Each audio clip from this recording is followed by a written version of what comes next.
নমস্কাৰ। আজি আমি আলোচনা কৰিম ত্ৰিকোণমিতিৰ প্ৰথম হেৰিটোৰ ওপৰত আৰু ত্ৰিকোণমিতিৰ এই অনুশীলনীবিলাক বা এই দশম শ্ৰেণীৰ যিখন গণিতৰ কিতাপ আছে এই গণিতৰ কিতাপৰ প্ৰতিটো সমস্যাৰ সমাধান আপোনালোকে মোৰ চেনেলটোত পাব, লাহে লাহে পাই থাকিব আপোনালোকে।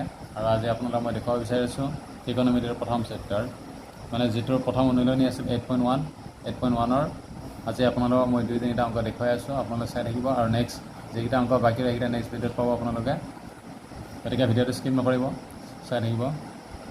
ইয়াত প্ৰথম কুৱেশ্যনটো আছিল ট্ৰায়াংগল ABC, অৰ্থাৎ ত্ৰিভুজ ABCৰ বি কোণটো হৈ আছে সমকোণ, মানে 90 ডিগ্ৰী। আৰু ত্ৰিভুজটোৰ AB বাহুটো 24 চেণ্টিমিটাৰ আছে, BC বাহুটো আছে আপোনাৰ 7 চেণ্টিমিটাৰ। হ'লে কৈছে যে তলত দিয়াবিলাকৰ উলিয়াব দিছে, অৰ্থাৎ তলত যিকেইটা অনুপাত দিয়া আছে এই অনুপাতবিলাকৰ কি বিচাৰি আছে, মান বিচাৰি আছে। এতিয়া আমি সকলোৱে জানো যে কি ত্ৰিকোণমিতিৰ মেইন বস্তুটো হ'ল কি, ত্ৰিকোণমিতিৰ অনুপাত যদি অনুপাতৰ মান লাগে তেতিয়াহ'লে প্ৰথম কথা হ'ল ত্ৰিকোণমিতিৰ যিটো ত্ৰিকোণমিতিৰ যিবিলাক ত্ৰিভুজ গঠন হয়, এই ত্ৰিভুজত 3টা বাহু থাকে আৰু 3টা বাহুৰ যিকোনো 2টা বাহুৰ ভেলু ইয়াত 2টা বাহুৰ ভেলু দিয়া আছে আৰু 3 নম্বৰ ভেলুটো আমি নিজে উলিয়াই ল'ব লাগিব। কেনেকুৱাকৈ অংকটো আগুৱাই নিম মই দেখুৱাই আছোঁ। প্ৰথমতে প্ৰশ্নটো অনুসৰি আমি প্ৰথমতে ত্ৰিভুজ আঁকি ল'ম। ABC ত্ৰিভুজ বুলি কৈছে, গতিকে ABC ত্ৰিভুজটোৰ বিটো সমকোণ হ'ব লাগিব। গতিকে প্ৰথমতে আমি ত্ৰিভুজটো আঁকি লওঁ। আমি কি কৰিলোঁ, ত্ৰিভুজটো আঁকি ল'লোঁ ABC ত্ৰিভুজটোৰ। ইয়াৰ বি কোণটো সমকোণ বুলি কৈছিলোঁ, অৰ্থাৎ 90 ডিগ্ৰী, গতিকে 90 ডিগ্ৰী দি ল'লোঁ। AB বাহুটোৰ মাপ দিয়া আছিল আমাক 24 চেণ্টিমিটাৰ আৰু BC বাহুটোৰ মাপ দিয়া আছিল আমাক 7 চেণ্টিমিটাৰ।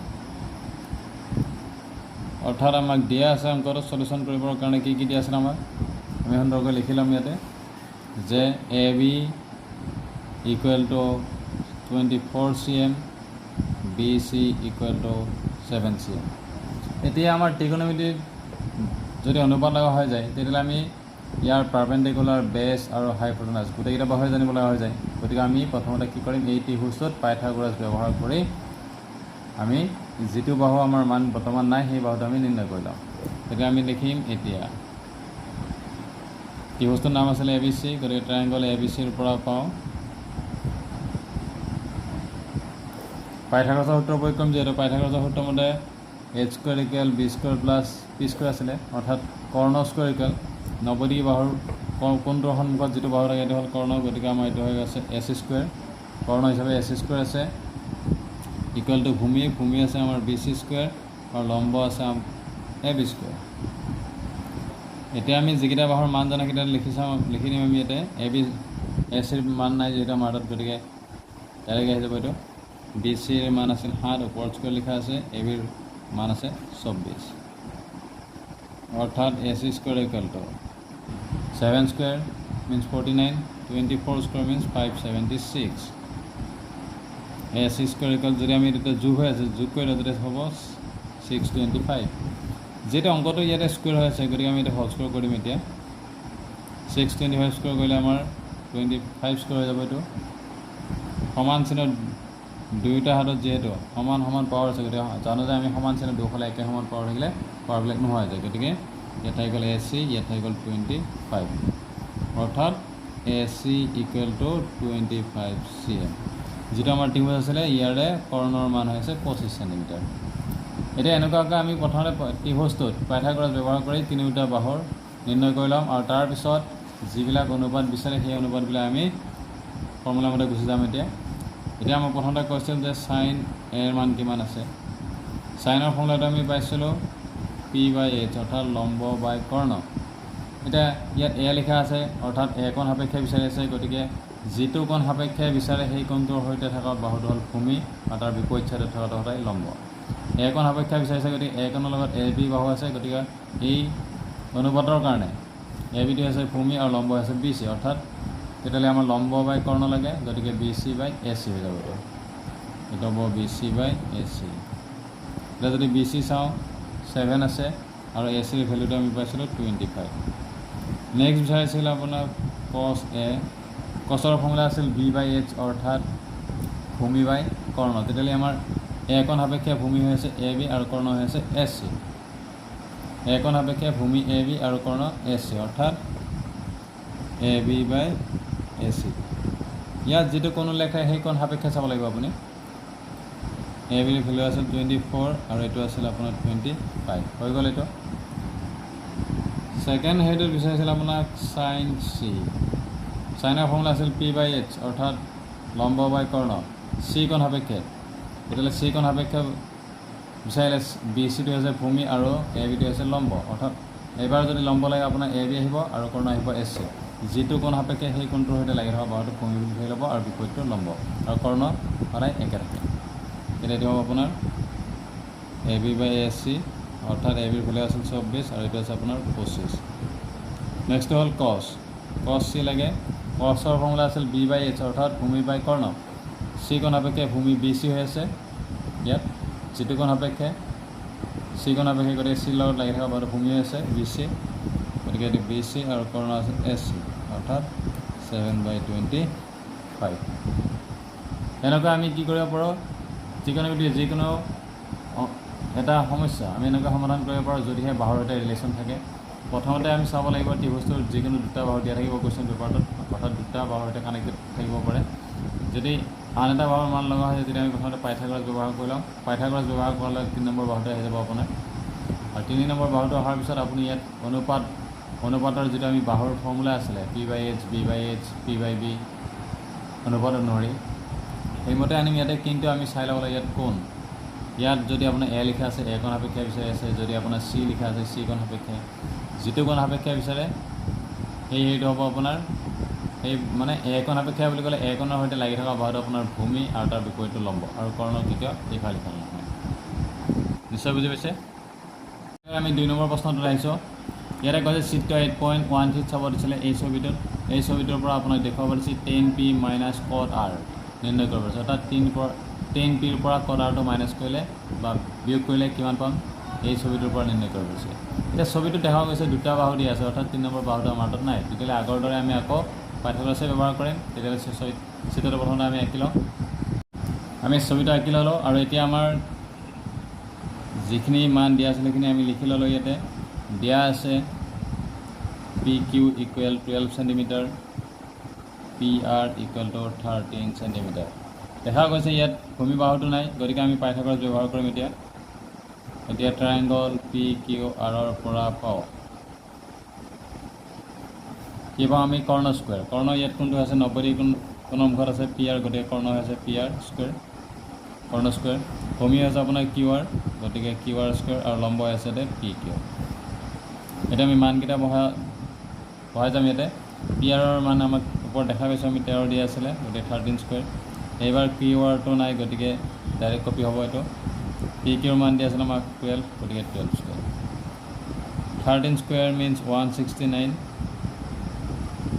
আৰু 12 স্কুৱেৰৰ মান হ'ল 144 অৰ্থাৎ 144 যিহেতু সংখ্যা সদায় সংখ্যাৰ লগত ট্ৰেন্সফাৰেশ্যন হয় গতিকে 144টো টানিলে আহিম আমি প্লাছত আছিল টানি দিলেও আমাৰ মাইনাছ হৈ গ'ল QR স্কুৱেৰ যদি মাইনাছ কৰোঁ 25 হৈ গ'ল QR স্কুৱেৰ ঠিক ইয়াৰ আগৰটোৰ দৰে যেনেকুৱা ইয়াত আমাৰ স্কুৱেৰ এইটো হোল স্কুৱেৰ কৰিছিলে এবাৰ স্কুৱেৰ কৰি আমি 25 স্কুৱেৰ কৰিলে হয় 5 স্কুৱেৰ সমান পাৱাৰ আছে এতিয়া পাৱাৰটো উঠি গ'লে 5 = QR অৰ্থাৎ QR বাহুটোৰ মান আছে 5 সেন্টিমিটাৰ এতিয়া আমি QRটো পাই গ'লোঁ গতিকে আমাক তিনিওটা বাহু আহি গ'ল আপোনাৰ ইয়াতে 5 সেন্টিমিটাৰ আহি গ'ল তিনিওটা বাহুৰ মান অহাৰ পিছত আমি কি কৰিম এতিয়া ত্ৰিকোণমিতিৰ মেইন অনুপাতলৈকে যাম বা যি কৰিব আছে তাতে গুচি যাম আমি প্ৰথম কাম হ'লে আমাৰ তিনিটা বাহুৰ মান নিৰ্ণয় কৰি লোৱাটো জানি লোৱাটো তাৰপিছত অনুপাতত আহি যাম এতিয়া আমাৰ অংকটোত কৰিব দিছিলে tan p - cot r এতিয়া 10ৰ ফৰ্মুলা আছিল আপোনাৰ p/b অৰ্থাৎ লম্ব বাই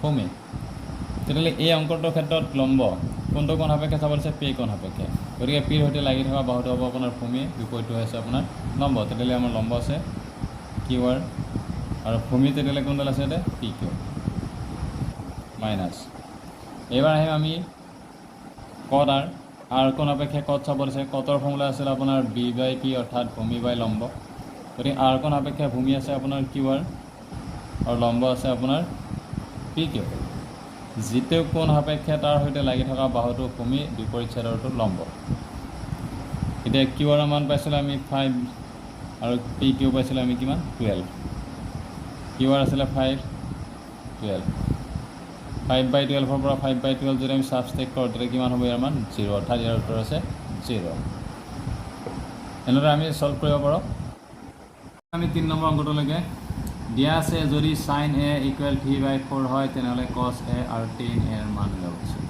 এতিয়া যেহেতু আমাৰ অংকটো ৰিলেশ্যন হৈ আছে বাহৰ সৈতে, গতিকে আমি cosৰ মান বা tanৰ মান বা অন্য কোনো অনুপাতৰ মান লাগিলে আমি প্ৰথমতে ত্ৰিভুজৰ তিনিটা বাহৰ মান জানি ল'ব লাগিব। তেতিয়াহ'লে আমাক এই অংকটো আমি কেনেদৰে সলভ কৰিম? ঠিক আছে, আহক ষ্টাৰ্ট কৰোঁ।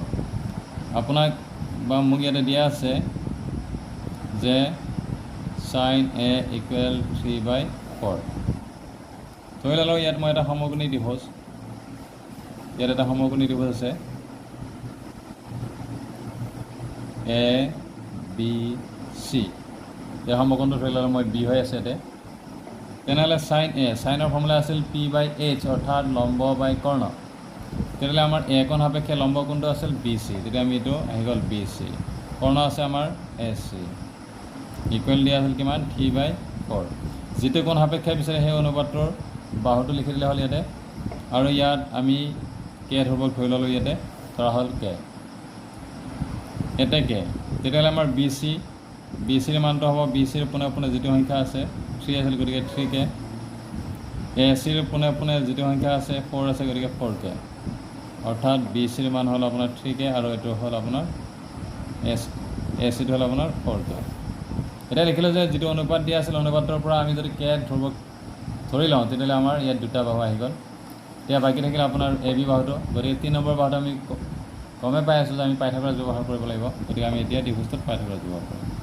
এতিয়া ট্ৰায়েংগল ABCৰ পৰা পাওঁ কৰ্ণ আছে আপোনাৰ AC, ভূমি আছিল আপোনাৰ BC আৰু লম্ব আছে আপোনাৰ AB। গতিকে AC² equal to BC² plus AB²। এতিয়া আমি মানটো বহাই চাম। ACৰ মান আছিল 4, গতিকে 4K²। BCৰ মানটো আমি 28K পাইছিলোঁ, গতিকে 28K² প্লাছ ABৰ মান আমাৰ হাতত নাই, যদি আমি স্কুৱাৰটো উঠাই দিওঁ তেতিয়া 4 আহিলে 4² মানে 16, কে আহিলে K², 3 আহিলে 9, কে আহিলে K² প্লাছ AB²। যিহেতু অংকবিলাকৰ ক্ষেত্ৰত সদায় একে ৰাখি সদৃশ ৰাখি ওচৰত গুচি যায়, গতিকে আমি কে লৈ টানি লৈ আহিলোঁ, প্লাছত আছিলে মাইনাছ হৈ গ'ল। এতিয়া 16টা কেৰ পৰা যদি 9টা 16টা K² পৰা যদি 9টা K² ছাবষ্ট্ৰেক্ট কৰোঁ তেতিয়াহ'লে থাকিব কেইটা 7টা। এতিয়া ইয়াৰ আগৰ অংকটো আমি দেখিছিলোঁ যে এই অংকটো এই ছাইডটো হোল স্কোৱাৰ হৈ থকাৰ কাৰণে এই ছাইডটো আমি হোল স্কোৱাৰ কৰিছিলোঁ। এইবাৰ 7টো হোল স্কোৱাৰ নহয়, যদি ই এটা প্ৰাইম নম্বৰ বা মৌলিক সংখ্যা, গতিকে যিটো সংখ্যা হোল স্কোৱাৰ নহয় তাত আমি কি বহাই দিম, ৰুট অভাৰ বহাই দিলোঁ আৰু স্কোৱাৰকেইটা স্কোৱাৰে উঠাই দিলোঁ, অৰ্থাৎ AB ইকুৱেল টু √7K হৈ গ'ল। AB মান আহি গ'ল √7K।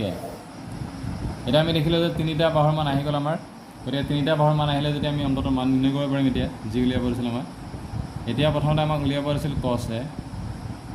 cosৰ ফৰ্মুলা আছিল আমাৰ B/H অৰ্থাৎ ভূমি বাই কৰ্ণ। A কোণ সাপেক্ষে বিচাৰিছে, যদি ইয়াতে A লিখা আছে, গতিকে A কোণৰ সৈতে লাগি থকা বাহুটো ভূমিয়ে হৈ আছে, গতিকে আমি AB। কৰ্ণ আছিল আমাৰ AC। ABৰ মান পাইছিলোঁ আমি √7K আৰু ACৰ মান আছিলে আমাৰ 4K। K গুচি গ'ল, অৰ্থাৎ √7/4। নেক্সট উলিয়াব পাৰিছিলে tan A। tanৰ ফৰ্মুলা আছিল P/B অৰ্থাৎ লম্ব বাই ভূমি। A কোণ সাপেক্ষে লম্ব হৈ আছিল BC আৰু ভূমি আছিল AB অৰ্থাৎ BC/AB। তেতিয়াহ'লে BCৰ মান আছিলে আমাৰ 28K, ABৰ মান আছিলে √7K, গতিকে K গুচি গ'ল, ইয়াত থাকি গ'ল 3/√7। একেবাৰে সহজ। এনেদৰে আমি কি কৰিব পাৰোঁ, ত্ৰিকোণমিতিৰ অংকবিলাক আমি সলভ কৰিব পাৰোঁ। প্ৰথমতে আমি এটা কথাই মনত ৰাখিব লাগে যে আমাৰ তিনিটা বাহুৰ প্ৰয়োজন আছে, আৰু দুটা বাহুৰ কণ্ডিশ্যন আমাৰ কুৱেশ্যন পেপাৰত থাকে, আৰু এটা বাহু আমি পাইথাগোৰাছ ব্যৱহাৰ কৰিলে পাই যাম। আৰু তৃতীয় বাহুটো নিৰ্ণয় হোৱাৰ পিছত আমি অনুপাত অনুসৰি যাব পাৰোঁ। কেৱল আমি চাব লাগিব ইয়াত এংগলটো চাব লাগিব, আৰু যিটো এংগল সাপেক্ষে বিচাৰে তাৰ সৈতে লাগি থকা বাহুটো ভূমি আৰু তাৰ বিপৰীত বাহুটো আমি লম্ব ধৰি লৈ অংককেইটা আগুৱাই লৈ গ'লে হ'ল। আৰু ইয়াৰ নেক্সট ভিডিঅ' সমস্যাবিলাক সমাধান পাই থাকিব আপোনালোকে, ভিডিঅ'বোৰ চাই থাকিব। Thank U.